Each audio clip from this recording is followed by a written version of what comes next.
تركيا في أنقرة واسطنبول. أرجو اللايك والاشتراك في القناة والدعوة لأهالي تركيا، ربنا يحفظهم ويحميهم إن شاء الله. عاصفة ثلجية وفيضانات في تركيا الآن بداخل أنقرة واسطنبول.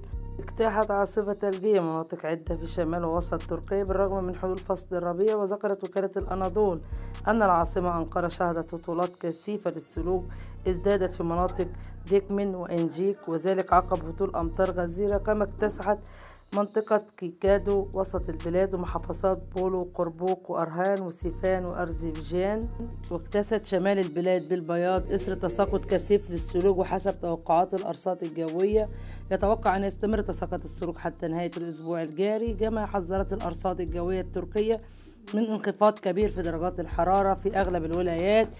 فأمام هذه القوة الربانية لا يستطيع البشر فعل أي شيء سوى إنقاذ ما يمكن إنقاذه.